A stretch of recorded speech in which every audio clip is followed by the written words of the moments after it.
Well, hello, folks. I just got back from the Pierre Pollievre rally, and I had a lot of issues with my software. I couldn't connect to do the live stream, so I recorded it, and I'm going to put it up as a premiere. So it was a great rally. It was a wonderful turnout. There was a lot of folks there. I'm telling you, the place was packed, and I don't know if they could have got any more in, really, and it's a big venue. As you'll see, I've taken some crowd shots, and my phone is a little bit funky. I can't put a microphone on it, but apparently I checked it and the audio came out pretty good, all things considered.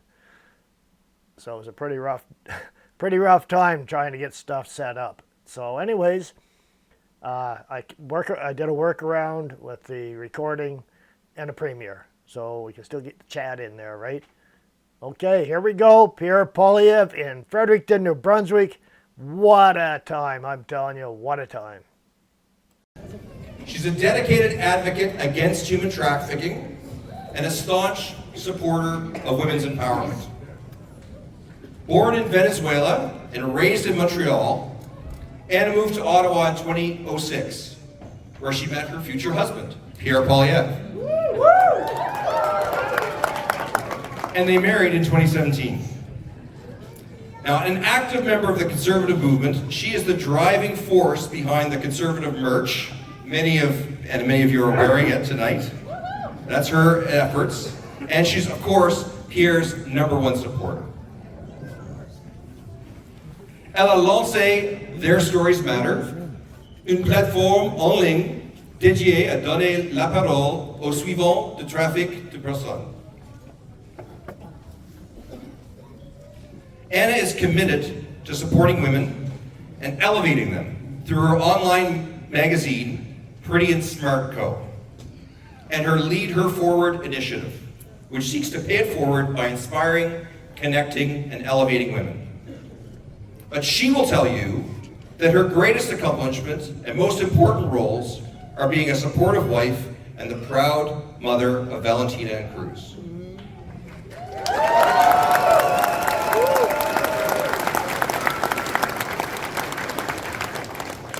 Mesdames et messieurs, sans plus tarder, Anna Pollievre. Ladies and gentlemen, without further ado, Anna Pollievre.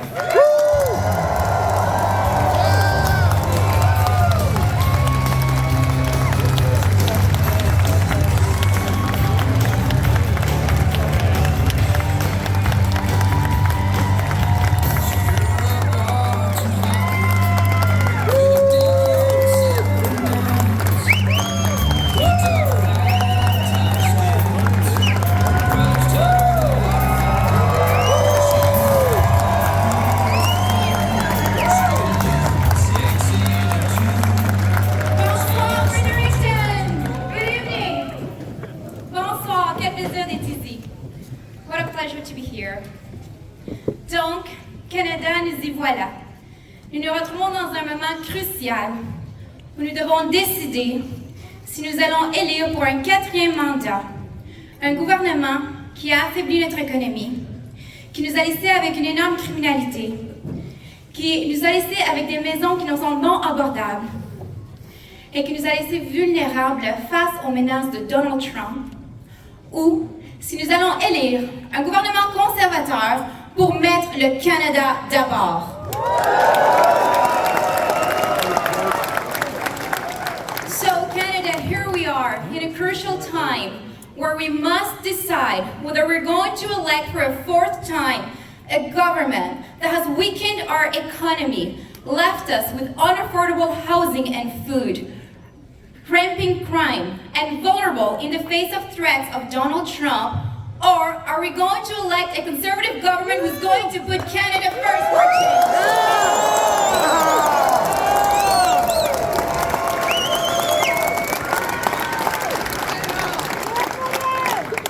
This journey began about 3 years ago for my husband and our family, when Pierre decided to run for the leader of the Conservative Party of Canada. Ever since, my husband stepped away from the Ottawa bubble to travel from coast to coast to coast so that he can listen Canadians directly. Because what we need, it is a government and a leader of the people, by the people.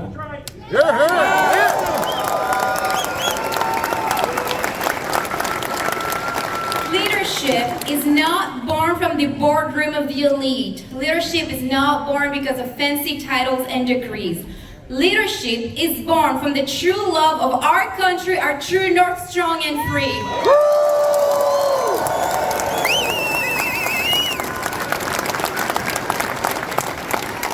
My husband has been here all along fighting for all of us. Sure has.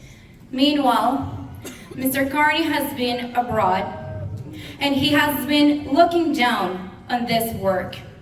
If Mr. Carney wants to seek the highest office, he's ought to give the respect it deserves. Yes, my husband has spent his life right here, at home, fighting for our youth, our families, our seniors, and that is an honorable thing to do.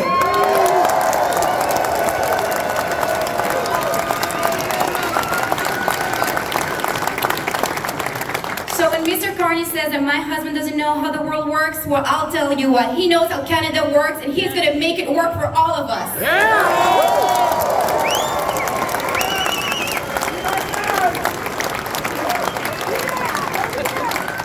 Now, I love all of my husband's policies, but I think that to really understand the policies and the why, we need to understand the man and the family behind of it all. My husband was born from a teenage mother who gave him out for adoption to 2 school teachers in Calgary. They have worked really hard for everything, living paycheck to paycheck. Pierre worked for everytheverything in his life. Nothing was given to him. That's right, thank you. I was born in Caracas, Venezuela, and my family immigrated here to Canada in Montreal in 1995 when I was 8 years old. My father's first job was collecting fruits and vegetables, because that's the only thing he could do. Later on, he had 3 minimum wage jobs just so that he can make ends meet and feed our family. By the time that I was 17, I had left home and been 100% financially independent. By the time that I was 19, I had moved to Ottawa, took a student loan, and worked full-time so that I can put myself through university and feed myself. By the time that I was 25, I had saved enough money, $25,000, to put a down payment on a little town house in the east end of Ottawa, a 2-bedroom house. That, I was a 25-year-old single girl. And that, ladies and gentlemen, was in 2012, 3 years before the Liberals took office. So, that is the Canadian promise that we are fighting for and that we want to bring back so that all of us, our youth, our families, our immigrants, they can all afford a house and food again.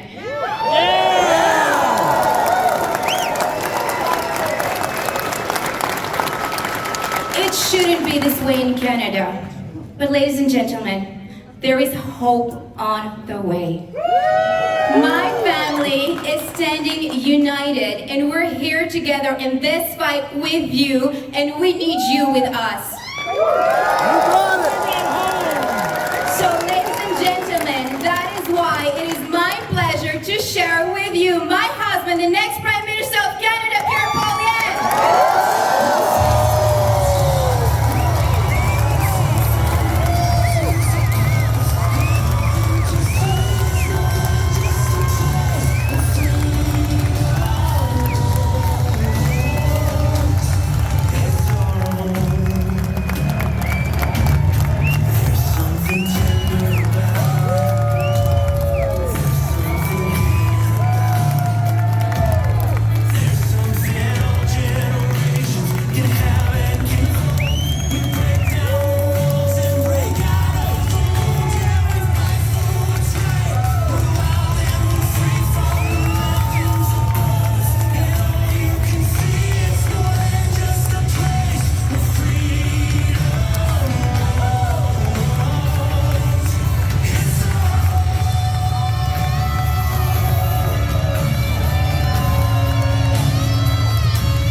You're gonna do it for us. Excellent. Oui. Bring it home. Bring it home. Bring it home. Bring it home. Bring it home. Bring it home. Bring it home. Look at this. Look at this crowd. Incredible. And it's not We just. need you. I need you as well. Thank you. Just for that, you got a shirt. Thanks for that. Great patriot. Look at this crowd. Incredible. I think that New Brunswickers are ready to put Canada first.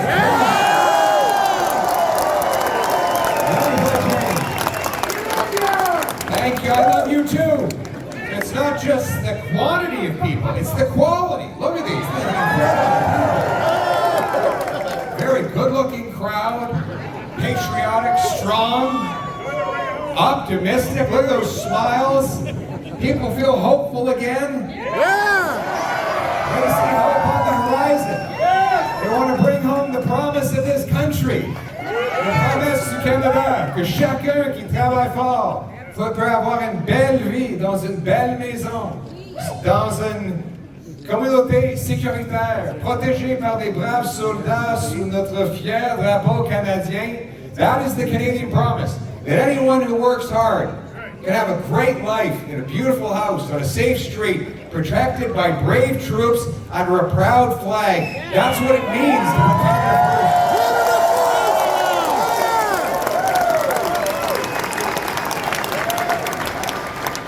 And that's why we're running. Because after the lost Liberal decade,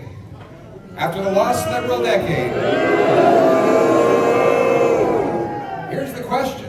After the lost Liberal decade of rising costs and crime and a falling economy under the thumb of the Americans, do we want to elect the Liberals for a fourth term? Or do we want to put Canada first for a change with a new Conservative government that will act Pierre for Prime Minister! Who wants change? The Liberals will take the change out of your pocket. There's not enough. That's right. It's too late. Everyone's already broke. They're pulling a fast one again, aren't they? After the last Liberal decade, they want you to forget that they doubled housing costs, that they drove up food prices 37% faster in Canada than in the United States with their carbon tax on the farmers and truckers who bring us the food. We'll never forget. They want you to forget Never. that they drove 25% of Canadians into poverty. They want you to forget the crime, chaos, drugs, and disorder, the 50,000 blessed souls that we lost to drug overdoses because of their radical, liberal ideology on drugs. They want us to forget that they blocked pipelines and mines and drove hundreds of billions of dollars out of our country into the United States, making us helpless against the unjustified threats of Donald Trump. They want you to forget all of that. And the trick they're employing is replacing Justin Trudeau with his economic advisor and hand-picked successor, Mark Carney.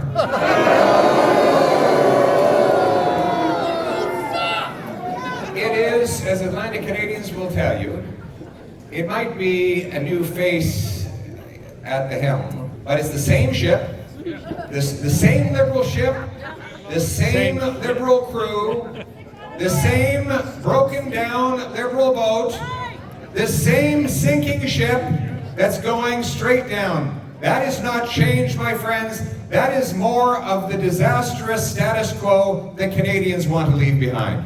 Bring it home.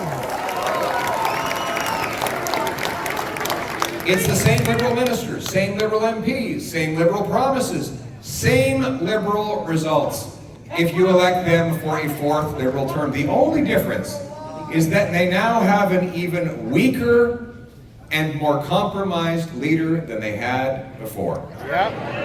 Mark Carney has already demonstrated that he's prepared to sell out our country for his own self-interest. He moved his corporate headquarters from Canada to the United States just 6 days after Trump threatened our economy with tariffs. He could have pounded his fist on that mahogany desk at that boardroom meeting and said, Donald Trump is threatening Canada and I won't back down. I'm keeping the jobs in Canada. But instead he chose his profit before his patriotism, and Canadians will never forget it. He's a traitor! And while our schools and hospitals were starving for money and our taxpayers were overcharged, he stashed his corporate cash in Bermuda so that he wouldn't have to pay Canadian taxes. He took a $250 million loan for his company from a Chinese government-backed bank, personally traveling to Beijing to secure the deal in October, while he was the economic advisor to Justin Trudeau, who should have been acting in Canada's national interest. Now, he is locked up in that conflict of interest. And the worst thing about all of these decisions is that he still owns the shares and the investments in the company he moved to New York, for which he held the taxes down in Bermuda, and from which he got the loan from the Chinese government.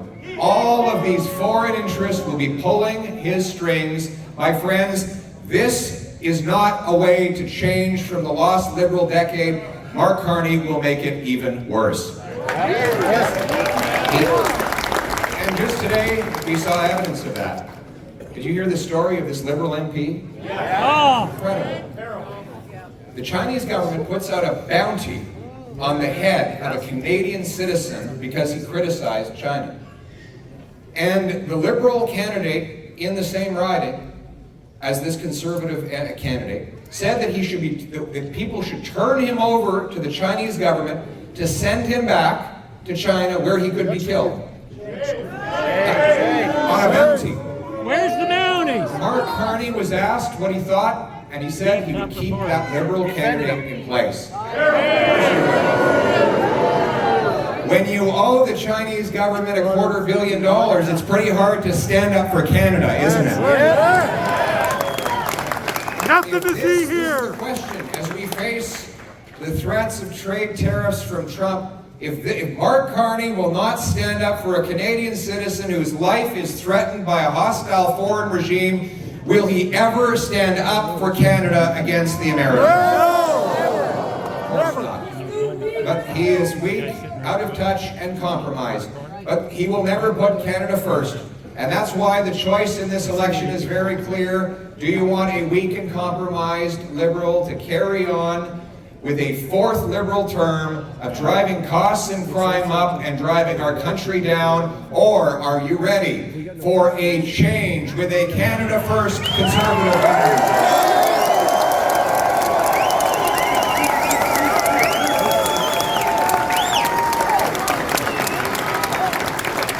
Canada First starts with bringing home our jobs and our money, with a real bring it home plan. Bring it home is my terminology for two reasons. One, because we're going to be bringing home the hundreds of billions of dollars Liberals have driven out of the country to hostile foreign economies. And two, because you are going to be bringing home more of your paycheck. Let's start with that. The Bring It Home tax cut will lower tax rates on work, investment, energy, and home building. Let's start with work. Anybody see that meme online of the kid sitting in the park with his dad, and kid's got his face in his hands, bawling his eyes out. He's asked his dad, what is an income tax for? And dad said, well, it's just like your school report card, just the opposite. The harder you work, the worse you do. Income tax is the fine you pay for the crime of working hard. Today, Canadians spend more on tax than they do on food, clothing, and shelter combined. The government has become a morbidly obese, never satisfied monster that consumes more and more of everything that you produce. Now it has grown by 80% in cost. and most of that has fallen on working class taxpayers forced to pay more. That is why I have announced that a Canada First Conservative government will cut income taxes by 15% so you bring home more.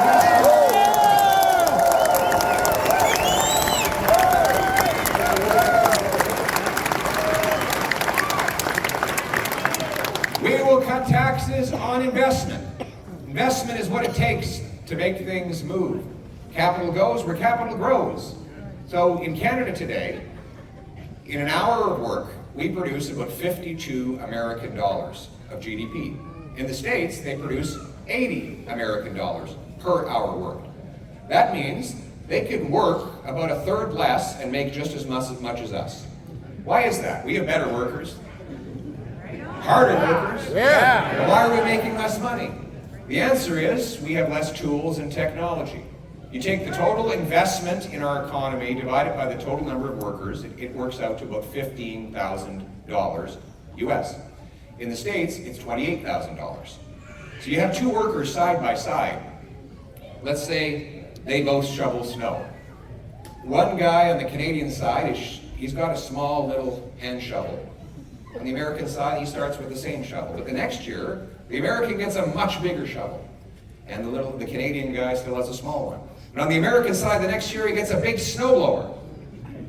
And the Canadian still got a small shovel. And on the south side of the border the next year, he gets a big tractor with a big shovel on the front. And the Canadian's still heaving away, using muscular power. After a while, the American starts to get pretty far ahead. We have less investment in Canada because our taxes are high and our red tape is brutal. And there is an enormous incentive to send money out of the country. For example, Mark Carney stuffed his corporate cash in Bermuda because he didn't have to pay taxes there. So many other companies move their money abroad for the same reason. We're going to make it advantageous to bring the money home, starting with allowing you to put an extra $5,000 in your tax-free savings account as long as the money goes to Canadian companies. Canadian-only companies. Second, there's the capital gains tax. When a small businessman sells at the end of his career, he has to pay this big tax.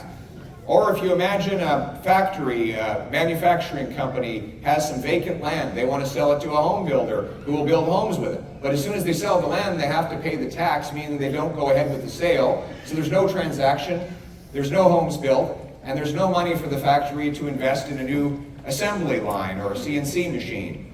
And so the investment never occurs. This tax seizes up our economy and locks out investment. And that is why I have announced that we will put Canada first by allowing you to pay no capital gains tax if you reinvest all the money in Canada.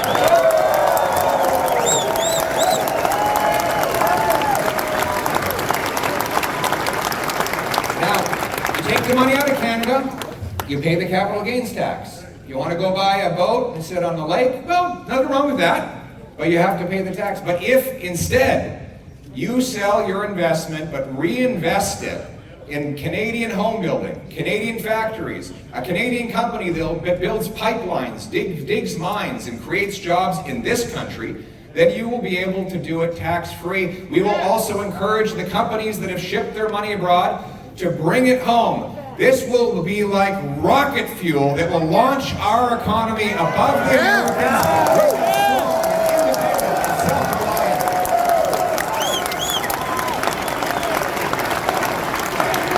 Bring it home! Bring it home! Bring it home! Bring it home! Bring it home! Bring it home! And then there's taxes on energy. The Liberals have brought in a crippling, job-killing, inflationary carbon tax that has driven up the cost of everything you buy. Now, up until about 3 weeks ago, they told us that the entire planet would be lit ablaze with fire if there were no tax on you filling up your minivan, right? So, they've had this carbon tax in place for 7 years. The carbon tax law is still in place.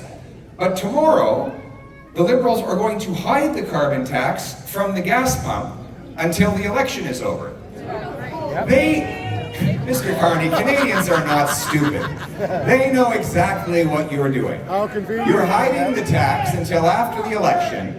And if, God forbid, Mr. Carney and the Liberals were elected for a fourth time, they would slap that tax back on, raise it higher than ever before, and cancel the rebate that was supposed to go along with it. Oh, yeah. Furthermore, he has said that he wants to, this is part he's been honest about, he wants to raise, well, in fairness, Mark Carney has not been in the country for most of his adult life, so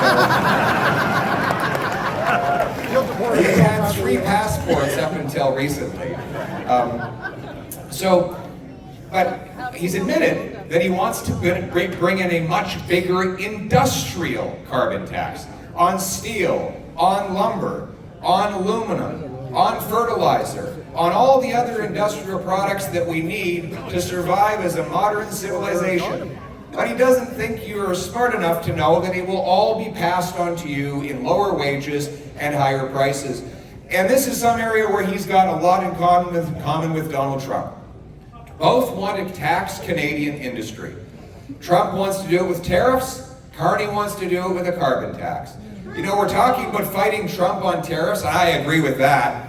But I'll tell you something, it's even worse when the tariffs and taxes are being put on our businesses by our own government. Exactly. And so let me be clear. We will put Canada first by axing the carbon tax for everyone, for everything. Yeah.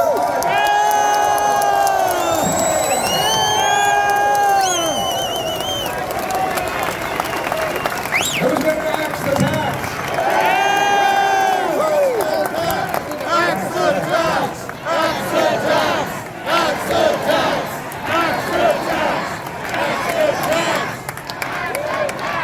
And we're going to axe the worst tax of all, the inflation tax. Yeah. Inflation tax. The inflation tax is the worst because it's sneaky and it's undemocratic. Sneaky because when governments want to spend money they don't have without telling you how they're going to pay for it, or borrowing it out in the open, what they do is print cash. They fire up the printing machines and flood the economy with easy money. Now, our money supply in bills, coins, and bank deposits went from about $1.8 trillion to $2.5 trillion in the span of about 4 years. This was while Mark Carney was Justin Trudeau's economic advisor. He said that the biggest concern at the time was, quote, deflation. Mr. Carney said that the risk was prices might go down. Wouldn't that be terrible if you had to pay less for food and housing, if your dollar actually gained more value than it lost?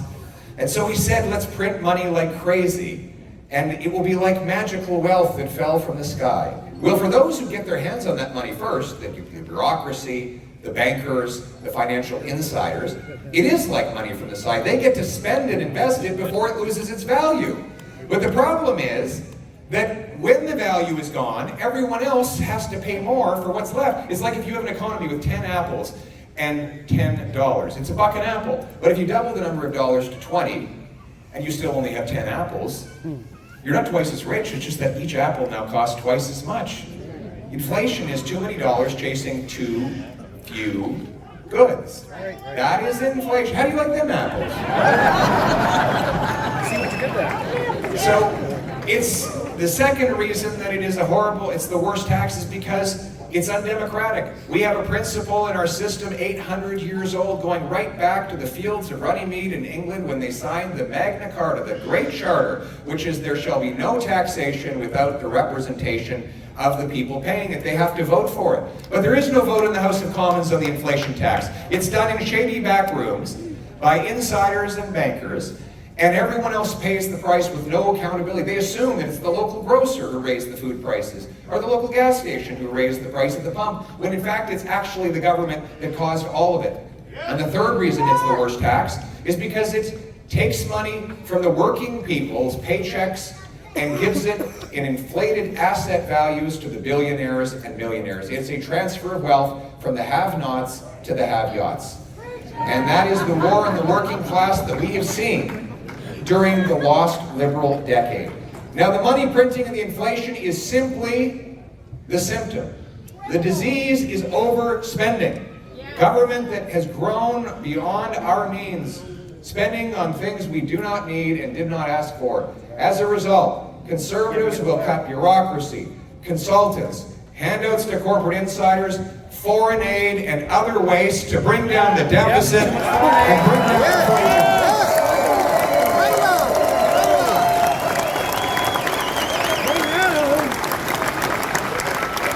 So that your money retains its value, and that a dollar earned can turn into a dollar spent. That your money should grow in its purchasing power when we have solid and sound money. And that should be able to buy homes again.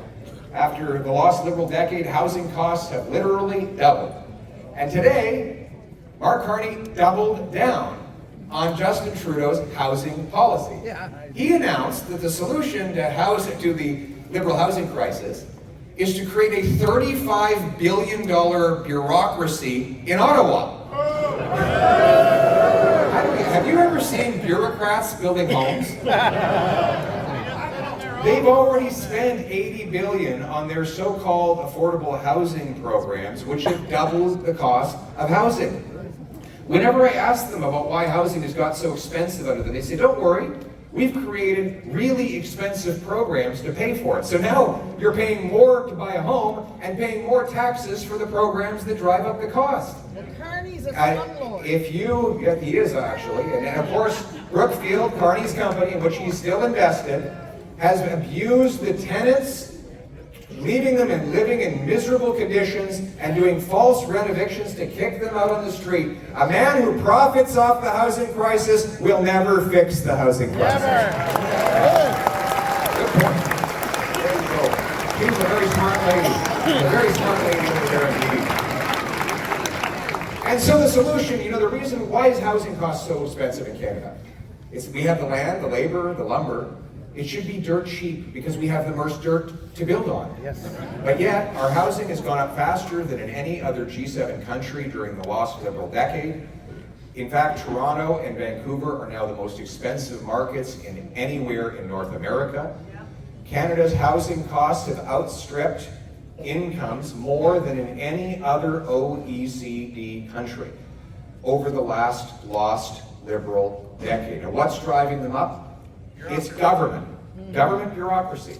More money from a new home goes to taxes, delays, permits, charges, consultants, lawyers, than goes to the people who actually build the homes. Can you imagine? A bureaucrat gets more money from a new home than does the carpenter who builds it. And to add insult to injury, the carpenter cannot afford to buy the home that he builds. Nope, that's right. So, we're going to reverse that policy. We're going to cut the bureaucracy and the taxes. Canada First Conservatives will eliminate the federal sales tax on new homes.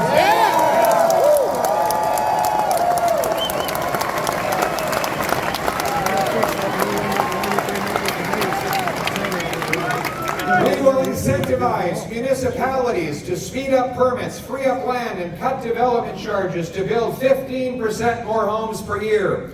We will sell off 15% of government buildings and land and use that land to build more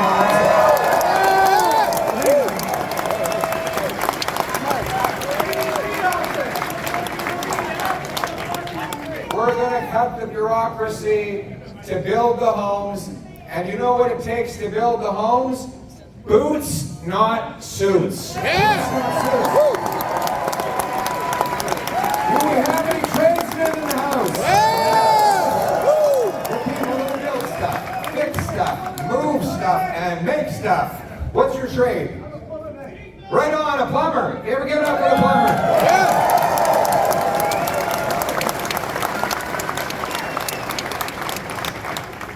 Oh my goodness, that's funny. I was just thinking. He builds the house. He builds the houses.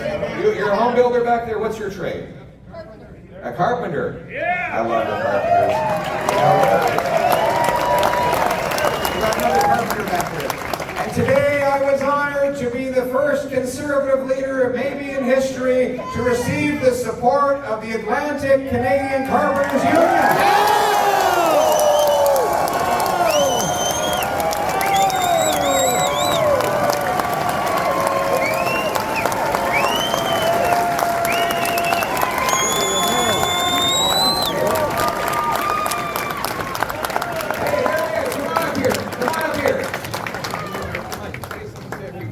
yourself. I'm Peter Dawson. I'm the lawyer for the Carpenters Union in New Brunswick. All right. And we're proud to support Pierre Pollievre here in New Brunswick to build houses back again after 10 years of it not happening. Yeah!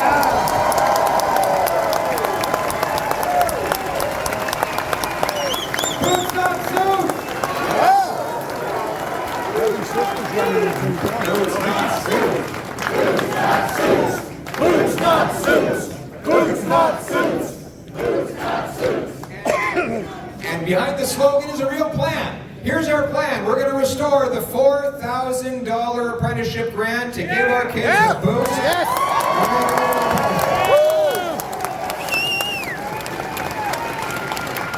We're going to team up with unions and employers to provide the funds for 350,000 young people to go through training to be an apprentice or a tradesman.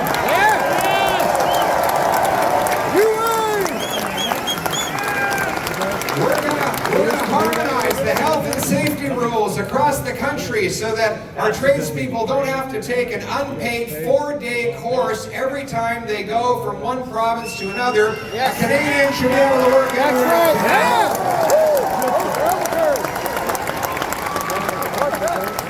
We're going to bring tax fairness for our traveling trades workers. A CEO can write off the full cost of his private jet to jet around the world, but a tradesman only gets to write off $4,000.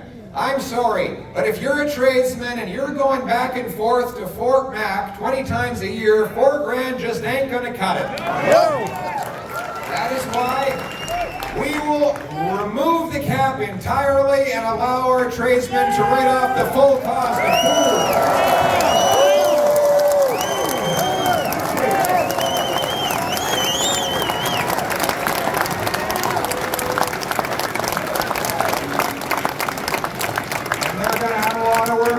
Because there's a lot of building to get done. My message to every young person, if I could give you one piece of advice, go study a trade. Get a trade. Get a trade. Get a trade. So one thing I wish I'd done is got a trade. I wish I could say that I had a trade. I think it's the people who know how to do the trades work have an exceptional brain power for solving problems. I go to, last year I went to 600 different events. Most of them are businesses. And the medium-sized businesses often, they're in factories and warehouses about this size. They have 200 employees. They're all run by tradespeople now. It's not lawyers and MBAs. It's people who started off in the trades and then used the problem-solving ability it gave them to run things. And that's why we need more people in the trades. And they're also going to need to do a lot of building. Because I announced today that as Prime Minister, I will repeal the No New Pipelines Law, C-69.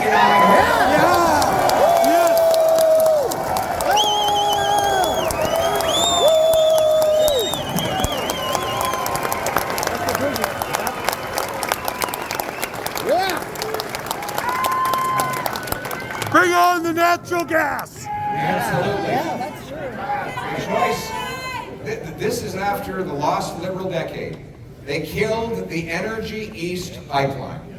You imagine where we would be today. There I looked out today and saw the incredible refinery, the Irving refinery. They would today be processing 1 million barrels of oil every day. Build the pipeline! And let's just say that the price of oil on a given day is 70 American dollars. Close to 100 Canadian dollars. That means $100 million of Canadian oil would today be running through the St. John Irving refinery had the Liberals not killed that pipeline. They changed the rules in the middle of the game to make it impossible to get done. So the company canceled it and they moved their money to Texas. And then we saw them block the Northern Gateway pipeline that would have taken Western oil to the Pacific, 500,000 barrels that could be going to Asia. So now that money goes, those barrels go to the States at an enormous price discount, about $15 below the world price, which the Americans happily go around and sell at a massive profit at our expense. They must be laughing at us. Then Mark Carney testified in Parliament against that pipeline to try and kill it. He is part of the radical net zero movement. Net zero growth, net zero jobs. While he supported carbon tax in Canada, he profited off American coal. While he blocked pipelines in Canada, his company profited off of Middle Eastern pipelines.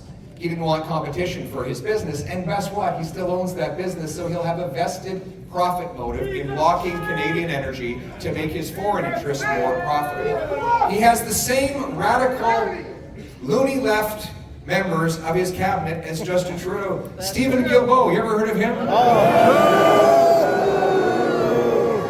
They are still in his cabinet, still blocking all the resources.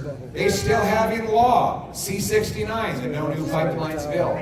The bottom line is he will say anything he has to trick people into voting for him. That's right. You know, we just caught him plagiarizing. Do you hear about this? He plagiarized his way through university, 10 confirmed instances of plagiarism in one essay. Wow.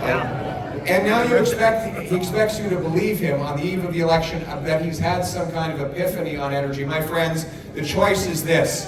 In the next election, do you want to give Liberals fourth term to block our resources and enrich the Americans, or do you want to put Canada first for a change? Canada first!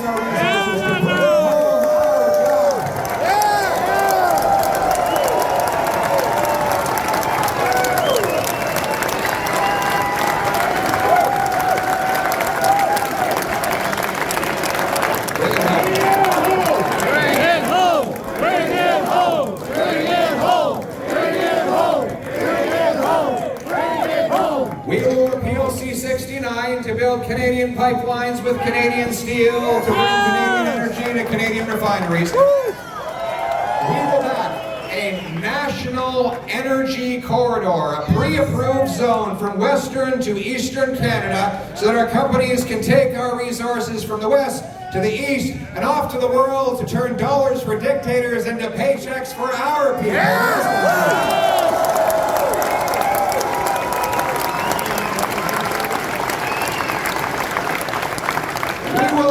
LNG, liquefied natural gas. We have 1,300 trillion cubic feet of natural gas here in Canada.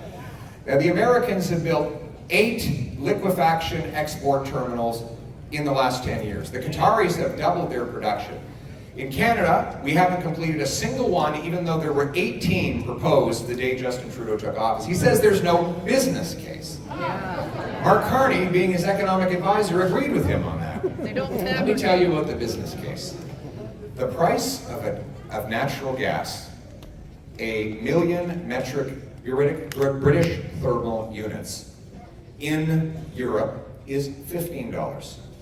In Canada, it's $4. So here's the business case. We're going to do this really slowly for our new If you can take something worth $4 and sell it for $15 and do that billions and billions of times, that's a business case. That's a business case. So the only thing I asked the businesses, what do you have to do to get it done? How can we help? He said one thing. Get out of the way. Yes. We need to get out of the way and grant rapid permits so that we can build these big, beautiful plants. In Canada, we have a massive advantage. We have cold weather that makes it 25% cheaper to liquefy a gas compared to the U.S. Gulf Coast. We have shorter shipping distances. To Asia, it's 11 days from Canada. It's 20 days from the U.S. Gulf Coast. Shorter shipping distances from the East Coast to Europe. The Germans, the French, the Greeks, the Japanese have all asked for our natural gas. And when I'm Prime Minister, they'll be sending us billions of dollars because we will approve those plants.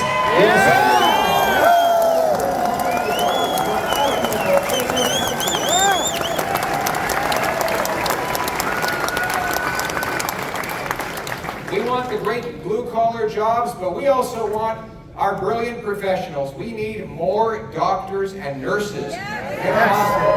You know, we have 32,000 immigrant nurses and 20,000 immigrant doctors banned from working because the bureaucracy won't let them prove their qualifications.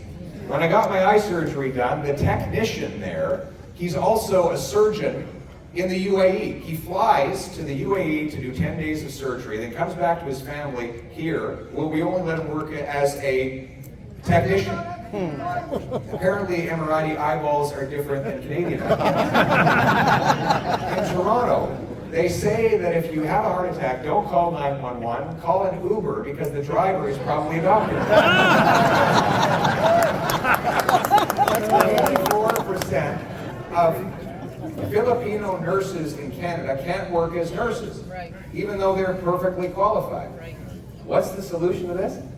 The same thing that we did in the trades for the last 72 years. We created the Red Seal to test people up to a national standard, letting them work everywhere in the country. Let's bring in a Blue Seal so that our immigrant doctors can take a test, prove it out, and get working.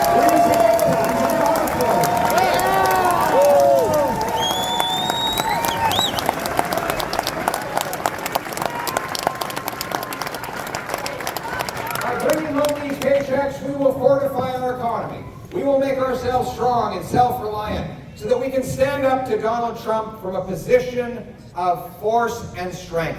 We need to be a nation that stands on its own 2 feet, that supplies its own resources, that upgrades and adds value to those resources, and sends them to markets at home and abroad without relying on one market. We will stand up to President Trump from a position of strength.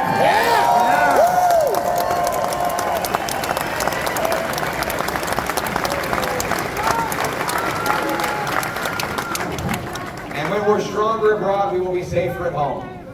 We need to stop the crime. Is there any crime in Fredericton? Yes. After the lost liberal decade, crime is running out of control. Radical catch and release, hug a thug policies have turned the worst offenders onto the street. The good news is we actually don't have a lot of criminals in Canada. The bad news is they're very productive. There's a small number of criminals that do a phenomenal amount of crime. Why?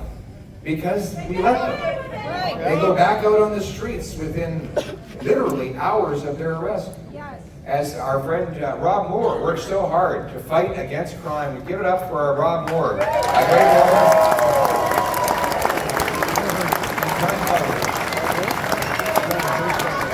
So, in Vancouver, they had to arrest the same 40 offenders 6,000 times. In Penticton, there's one guy who, when he's out of jail, he raises the crime rate for the entire city, all by himself. The police can actually look at the crime rate going up and down and tell when this fellow Levi has been loose.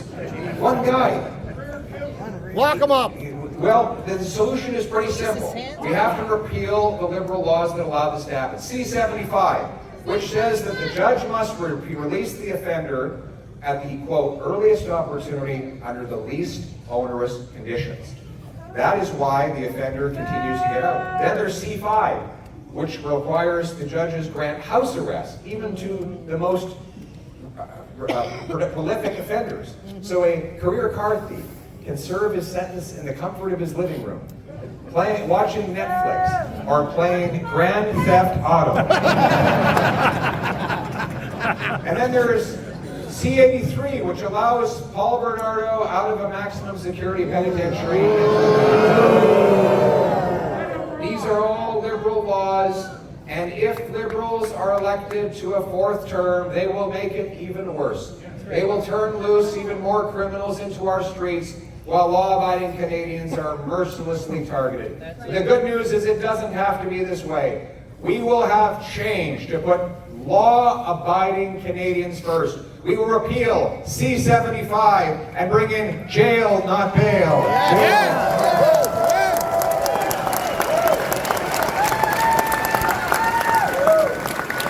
We will repeal liberal law C-5 to end house arrest and put real offenders behind real prison bars. And we will repeal C 1983 to require that Paul Bernardo and all other mass murderers go into maximum security penitentiaries where they will stay forever until they come out.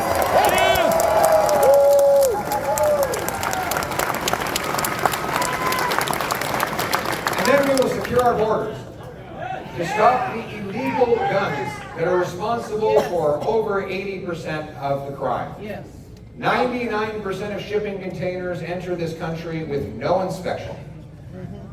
That's the source of the drugs, guns, and stolen cars. And then we have unguarded portions of our border that CBSA officers are not even allowed to patrol. Our common sense Canada First plan will secure our borders with 2,000 more frontline CBSA officers, paid for by having 2,000 fewer bureaucrats in back offices. Yes. Boots, not suits. We will have high-powered scanners that can peer right through the metal walls of the shipping containers to see what's inside them. Surveillance towers along our border to stop illegal crossings of land and prohibited people and prohibited substances. And as I said, we're going to have a dollar for dollar law to pay for things. So how are we going to pay for it? We are going to cancel the wasteful multi-billion-dollar gun grab that targets.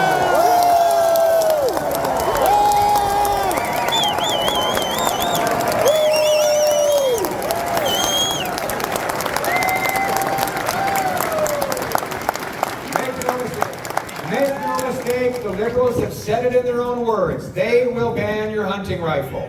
Tell everyone at the hunting camp. Tell everyone at the hunting camp, if the Liberals get back in, they will ban every single hunting rifle in this country. They cannot stand the idea that someone would have the independence to go and harvest the protein of the land, to bring home a deer or a moose to feed their own family, because of course then you don't need the government. The last thing they want is for you to have that feeling of independence. They don't understand that in rural communities across this country, after 10 years of liberal food price inflation, there are many families that wouldn't get any protein at all if they weren't able to hunt for it. So here's the choice. Here's the choice. With Conservatives, we will protect Canadians from criminals. With Liberals, they'll protect turkeys from hunters. Well, maybe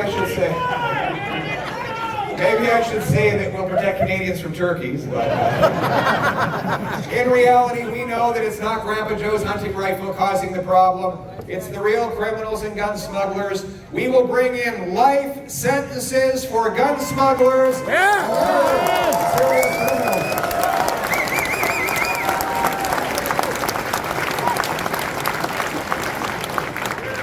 And then, what's that? Put Carney in jail! Well, we don't need to do that. We just need to vote them out. Vote them out. Vote them out. That's what we're going to do. What we're going to do is vote them out of office and give Canadians back control of their lives. We're going to bring real change to put Canada first. And that includes standing up against the scourge of fentanyl. Drug overdoses. My friends, this is possibly the biggest tragedy of the lost Liberal decade. 50,000 people have died in one decade in Canada from opioid overdoses. That is more than died fighting for us in World War II. Not a week goes by that I don't meet a family member who tells me, there we are right there, I'm sorry. I'm sorry for your loss. We hear these, may she rest in peace. God bless you. Thank you. We stand with you!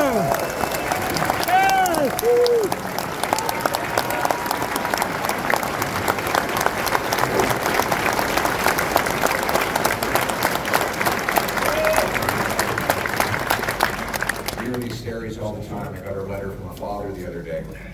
He said, I held my wife's hand when she gave birth to our baby boy. And then 25 years later, I held her hand again when we opened the door to find a police officer in tears to tell us that he was lost to fentanyl. These are the stories we hear again and again and again. The drugs are everywhere on our streets. Breaks my heart. Dealers pay no price for manufacturing and trafficking it. We've lost so many people. The government's response is to make drugs even more available. Tax-funded opioids that get sold to children. Profits pay for deadlier fentanyl that's 100 times more powerful than heroin. There are no penalties for the serious traffickers who are often released on bail even after they are caught with massive sums. To show you how deadly this stuff is, 40 milligrams of fentanyl is enough to kill 20 people. If you are selling fentanyl en masse, you are doing the equivalent of firing bullets into a crowded stadium. You might not know who you're killing, but there's definitely someone who's going to die. And that is why my government will treat fentanyl mass traffickers and producers as the murderers that they are. Yes!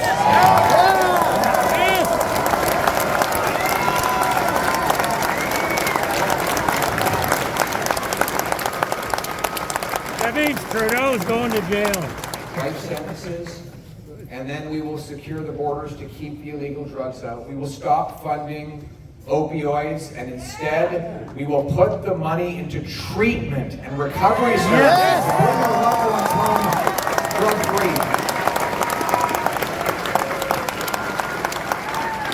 I think of the wonderful treatment centers like Harvest House here in Eastern Canada, here in the Atlantic, where they bring young men and women in off the street. They provide them with detox, counseling, group therapy, physical exercise. They help them get into a job at a home. They reunite them with their family, give them some faith again, teach them a little bit about how to get back on their feet so that they can start all over again. What I said to those young men when I visited them, I sat around the table.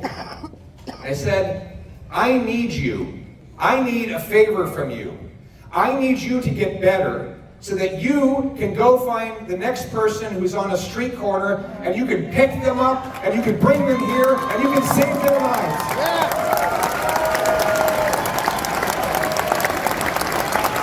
Providing that addiction is like a superpower.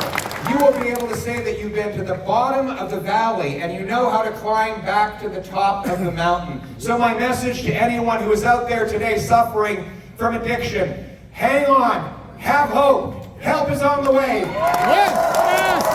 Yes!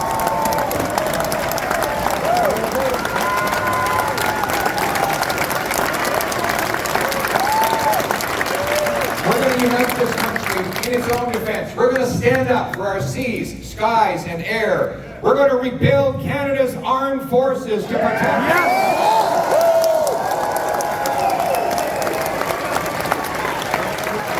I need you to elect military veteran Brian McDonald right now.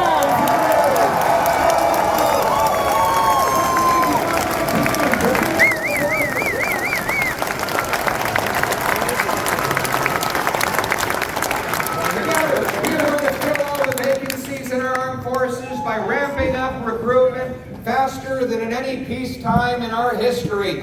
We're going to buy fighter jets, Poseidon aircraft that can look down and intercept the submarines that are swimming around from China and Russia in our Arctic waters.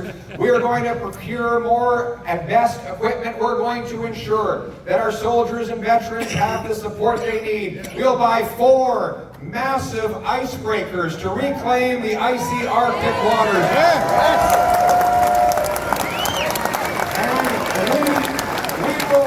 The first Arctic base in Canada since the Cold War, CFB in Iqaluit.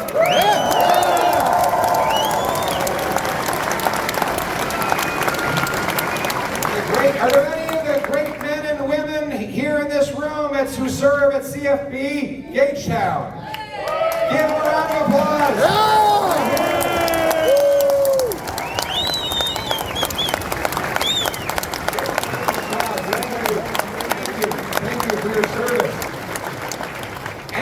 We will reinstate a warrior culture, not a woke culture.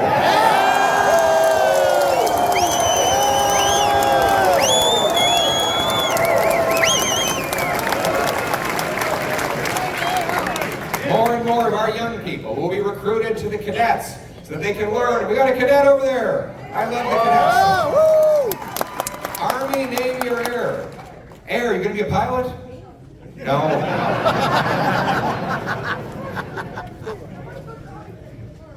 The Army cadets are too far away. Someone, okay, Brian, can you move the Army cadets closer to the house? He's gonna be a great cadet. Look at that, bright young kid. The young people getting mentorship from our soldiers and Arctic Rangers will learn new skills of survivalism, discipline, punctuality, and all kinds of other things that will help them appreciate our country and contribute in the future. We need to bring our people together and unite our nation as one country, contributing to a common cause. We need to take back control of our immigration system after the lost Liberal decade. We had the best immigration system in the world before the Liberals, but then they went ahead with this radical century initiative that grew our population rate at 3 times the rate of our housing stock, leaving us with a housing shortage. When I am Prime Minister, we will reject the century initiative. We will cap immigration so that population never grows faster than the availability of homes, health care, and jobs. We will honor our history. We will honor our history. We will put up rather than knocking down our statues, including beautiful statues to John A. Macdonald.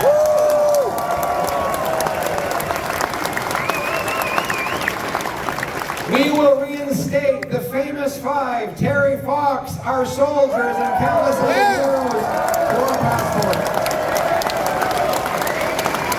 We will be a self-reliant, strong, sovereign people that harvests its resources, trades with each other, builds homes for its youth, protects its vulnerable, secures its border, tells its stories, sings its songs, waves its flag, a nation that gives hope to everybody. Bring my Canada home tonight to the single mother going to bed hungry, wondering how you will feed your kids in the morning. Have hope. Change is on the way.